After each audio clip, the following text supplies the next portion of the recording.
종합선발로 넘어가겠습니다. 이렇게 우선선발 전형에서 11월 6일 날 초에 뽑히지 않았다라고 하면 수능을 보고 12월 달에 발표가 나는 종합선발 전형으로 2항이 돼요. 자, 종합선발에서는 주로 결국에는 수능을 보겠다는 거예요. 수능 650점이 들어가죠. 총점 만점에. 학생부 50점, 100점에서 50점으로 추려 있고, 면접도 400에서 200점으로 반씩. 즉, 학생부와 면접은, 우선선발보다 반만 볼게. 그 대신에 나머지 다 수능의 올빵이야. 약간 이런 전형이라고 생각하시면 됩니다.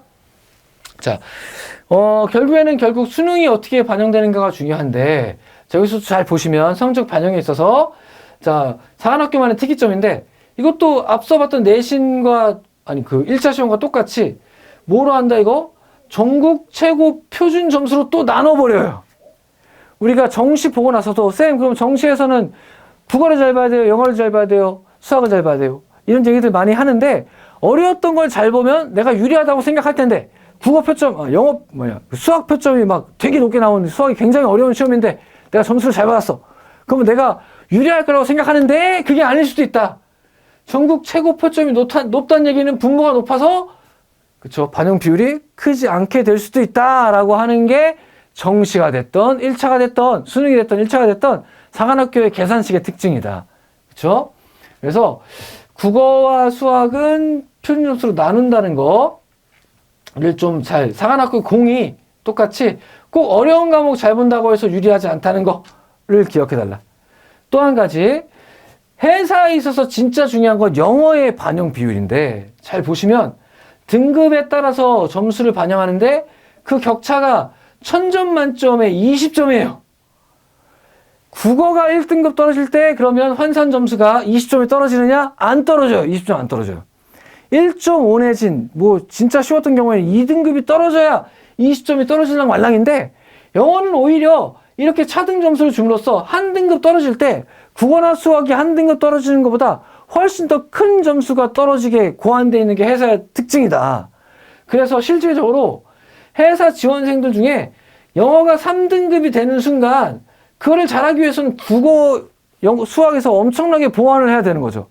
3등급인 친구까지 합격생을 볼 수는 있어요. 하지만 대부분의 경우는 다 2등급 정도를 맞았을 때 종합선발에서 가능성이 있더라. 4까지 떨어지면 사실상 거의 가능성이 없다고 보는 게 맞고, 영어는 마지노선으로 3까지 들어야 되는데 3에 들었으면 나머지 과목들을 훨씬 더 좀 외울 수 있을 만큼 잘해야 된다. 해군사관학교에서 정시에서 영어의 중요성은 아무리 강조해도 지나치지 않습니다. 또 한 가지, 자, 한국사의 경우에도 다른 학교보다 조금 더 많이 보는 편이에요. 50점 점수도 많이 들어있는 데다가 한 등급 떨어질 때마다 5점씩 떨어지는데, 이건 사실은 가장 많이 떨어지는 축에 속합니다. 물론 영어만큼의 변별력이 확보되는 건 아니지만 상대적으로 타 학교보다는 한국사를 중요하게 본다. 그리고 영어는 제일 중요하게 본다. 요거를 반드시 상기했으면 좋겠습니다. 자, 각 군의 전형 방법을 좀 살펴볼게요. 자, 육사는 말씀드렸듯이 작년 기준입니다. 올해 미래인재 전형이 포함되지 않았어요. 자, 특이하게 육사는 1차 시험 성적이 들어가는 게 좀 특이하긴 하지만, 어쨌든, 자, 반영 비율은 이렇게. 대부분 보면, 주로 수능을 많이 보죠. 수능이 600점, 650점, 400점, 700점. 여기서는 공사가 제일 특이한데, 공사는 나중에 정시로 가서도 면접을 제일 많이 봐요. 그렇죠? 그만큼 얼마나 사관학교들이 2차 시험에 있어서 면접을 중시하는지, 즉 진성을 뽑는데 혈안이 되어 있는지를 확인할 수 있는 수치라고 생각이 돼요. 자, 학교별로 수능을 반영하는 걸 보면, 자, 우리 탐구 같은 경우에는 공이 많이 안 봐요. 지금 해사가 지금 탐구에 100점이 되어 있지만 사실은 750점으로 계산이 된 걸 650점으로 다시 원래 점수인 650점으로 환산을 하면 탐구에 한 85, 6점 정도 들어가는 거고, 영어엔 170점, 수학 나머지 비슷하게 170점 이렇게 들어가는 거거든요. 즉 상대적으로 해사가 탐구와 영어, 그 다음에 한국사를 조금 많이 본다라고 하는 걸 그 반대로 얘기하자면 국어와 수학이 상대적으로 영향력이 좀 다른 학교에 비해서 덜하다라고 하는 게 가장 큰 특징이구나, 이렇게 생각하시면 될 것 같습니다.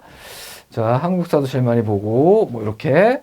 자, 그러면 영어와 한국사를 한번 학교별로 비교를 한번 해볼게요. 얼마나 회사에서 영어가 중요한지. 자, 1등급일 때 각 사관학교 뭐 한 80에서 200점까지 이렇게 줍니다. 주로 쓰는 육사와 공사 거의 많이 보고 싶어 하지 않아요. 등급과 급차도 한 4점, 4점, 이 정도 떨어지죠? 해사는 20점이 떨어져요. 그렇죠? 해군사관학교는 영어의 영역을 무시할 수 없다. 라는 것을 반드시 한번 확인해 줬으면 좋겠습니다. 자, 한국사 같은 경우에도 해군사관학교 50점. 자, 육사는 1, 2, 3등급을 다 똑같이 30점을 줘요. 많이 보고 싶지 않다는 얘기죠. 이제 공사는 배점 자체가 적고 1점씩 떨어져요. 간사는 배점은 많지만 한 1.5점씩 떨어져요. 근데 해사는 배점 50점에 5점씩 떨어져요. 그렇죠? 그만큼 다른 사관학교에 비해서는 해사가 한국사를 좀 많이 보는구나.